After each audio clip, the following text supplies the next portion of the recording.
តើអ្នកទាំងអស់គ្នាធ្លាប់មានបញ្ហានៅក្នុងការបដោតអារម្មណ៍ទៅលើការរៀនសូត្រឬក៏អានសៀវភៅអត់ពេលខ្លះយើងបដោតអារម្មណ៍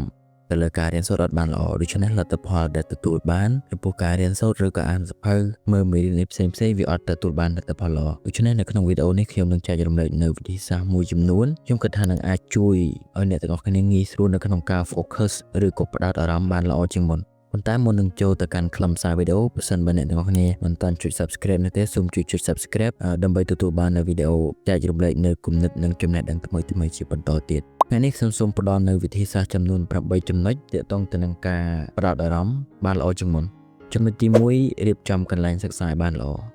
កន្លែងសិក្សាវាគឺជាចំណុចសំខាន់មួយដែរសម្រាប់អ្នករៀនសូត្រយើងត្រូវរកកន្លែងណាដែលស្ងប់ស្ងាត់មានបរិយាកាសល្អព្រមទាំងមានពន្លឺគ្រប់គ្រាន់ហើយត្រូវនៅឲ្យឆ្ងាយពីរបស់ដែលមិនចាំបាច់ដូចជាទូរស័ព្ទឬក៏របស់ដែលបង្ករំខានសំឡេងផ្សេងៗជាដើមអ្នកទាំងអស់គ្នាត្រូវចាំថាកន្លែងល្អការបដោតអារម្មណ៍របស់យើងក៏បានល្អដែរចំណុចទី2កំណត់គោលដៅច្បាស់លាស់មុនពេលចាប់ផ្ដើមសិក្សាអ្នកទាំងអស់គ្នាត្រូវសួរខ្លួនឯងថាតើថ្ងៃនេះខ្ញុំត្រូវរៀនអ្វីតើថ្ងៃនេះខ្ញុំចង់សម្រេចបាននៅអ្វីខ្លះឧទាហរណ៍ថាថ្ងៃនេះយើងចង់រៀននៅមេរៀនទី3ឬក៏ធ្វើលំហាត់10លំហាត់អញ្ចឹងបើយើងកំណត់គោលដៅច្បាស់លាស់ដូច្នេះហើយជួយឲ្យយើងមានទិសដៅហើយនឹងជួយឲ្យយើង focus ផ្ដោតអារម្មណ៍បានល្អជាងមុនចំណុចទី3ប្រើបច្ចេកទេស Pomodoro នេះក៏ជាវិធីសាស្ត្រដ៏មានប្រសិទ្ធភាពមួយយ៉ាងដែរដែលខ្ញុំបានអនុវត្តផ្ទាល់នៅក្នុងបច្ចេកទេស Pomodoro នេះគេឲ្យយើងកំណត់រយៈពេលសិក្សាឬក៏អានសៀវភៅនឹង25នាទីដោយផ្ដោតអារម្មណ៍យើងទាំងមូលទៅលើការសិក្សាឬអាននឹង25នាទីបន្ទាប់មកទៀតយើងត្រូវសម្រាក5នាទីធ្វើដូច្នេះជាច្រើនដងបន្ទាប់មកយើងអាចថាសម្រាករយៈពេលយូរពី15នាទីទៅ30នាទីមុខងារនៃការសម្រាកនេះវាធ្វើឲ្យខួរក្បាលរបស់យើងបានសម្រាកព្រមទាំងទប់ស្កាត់ការនឿយហត់ផងដែរចំណុចទី4បិទការរំខានទាំងអស់ទូរស័ព្ទវាគឺជាសត្រូវធំបំផុតនៃការបដោតអារម្មណ៍ដូច្នេះនៅពេលដែលអ្នកចាប់ផ្ដើមរៀនចាប់ផ្ដើមអានសៀវភៅត្រូវបិទការជូនដំណឹង notification ឬក៏ត្រូវបិទទូរស័ព្ទចោលឬក៏ដាក់ទូរស័ព្ទឲ្យឆ្ងាយពីដៃឬក៏ទប់ស្កាត់បិទកម្មវិធីផ្សេងៗដែលរំខានដល់ការសិក្សាឬក៏អានសៀវភៅរបស់យើងចំណុចទី5ថែរក្សាសុខភាពរាងកាយការបដោតអារម្មណ៍ក៏សំខាន់បំផុតទៅនឹងសុខភាពរាងកាយដែរដូច្នេះយើងត្រូវតែចំណាយពេលគេងឲ្យបានគ្រប់គ្រាន់យ៉ាងហោចណាស់7ទៅ8ម៉ោងញ៉ាំអាហារសុខភាពអាហារ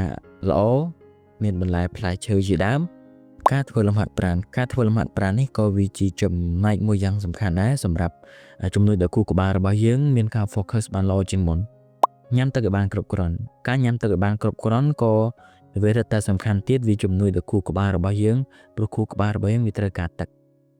ចំណុចទី6ប្រើបច្ចេកទេស active learning បច្ចេកទេសនេះគឺចង់បញ្ជាក់ថាកុំឲ្យអ្នកទាំងអស់គ្នាគ្រាន់តែអានឬទន្ទិញឲ្យចាំជាពិសេសត្រូវតែមានវិធីសាស្ត្រផ្សេងដូចជាត្រូវសរសេរកត់ចំណាំដោយដៃ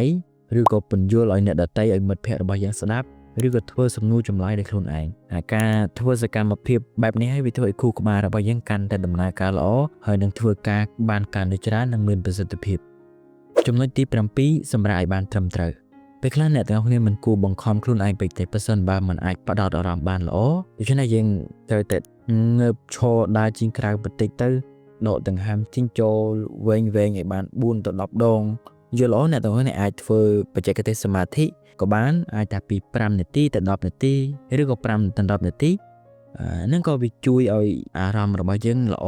focus បានល្អជាងមុនដែរមួយទៀតការធ្វើចលនាដៃជើងឬក៏សម្លឹងមើលអ្វីឆ្ងាយឲ្យភ្នែករបស់យើងនឹងបានសម្រាកចំណុចទី8រក្សាចិត្តវិជ្ជមានសូមកុំបាក់ទឹកចិត្តត្រូវគិតចំណុចវិជ្ជមានឲ្យបានច្រើនមានវិធីសាស្ត្រមួយគឺអ្នកទាំងអស់គ្នាគួរតែរៀនផ្ដល់រង្វាន់លើកទឹកចិត្តដល់ខ្លួនឯងទោះបីជាការសម្រេចបានជោគជ័យរបស់យើងដំណាក់កាលតូចក្តីយើងត្រូវតែលើកទឹកចិត្តខ្លួនឯងអបអរសាទរខ្លួនឯងអ្នកត្រូវគិតថាការសិក្សាវាគឺជាដំណាក់កាលនិងដំណើរការមួយនឹងមិនមែនជាការប្រកួតប្រជែងនឹងអ្នកណាទេគឺប្រកួតប្រជែងទៅនឹងខ្លួនឯងហើយការធ្វើកំហុសគឺជារឿងធម្មតាហើយយើងត្រូវរៀនសូត្រពីកំហុសនោះបន្ថែមទៀតសូមរៀនគិតវិជ្ជមានព្រោះគំនិតវិជ្ជមានភាគច្រើននឹងបង្កើតទង្វើវិជ្ជមានហើយទង្វើវិជ្ជមាននឹងបង្កើតលទ្ធផលវិជ្ជមានការបដោតអារម្មណ៍គឺជាជំនាញដែលអាចអភិវឌ្ឍបានប៉ុន្តែវាត្រូវការពេលវេលានិងការអនុវត្តកុំបោះបង់ប្រសិនបើថ្ងៃទី1អ្នកធ្វើវាមិនសូវបានល្អបន្តការព្យាយាមអ្នកនឹងឃើញការប្រែប្រួល អរគុណសម្រាប់ការស្ដាប់រហូតដល់ចប់បើសិនបើអ្នកទាំងអស់គ្នាគិតថាវិធីសាស្ត្រនេះអាចជួយឲ្យអ្នកទាំងអស់គ្នាមានការផ្ដោតអារម្មណ៍ focus បានល្អជាងមុនសូម comment ខាងក្រោមវីដេអូប្រាប់ខ្ញុំផង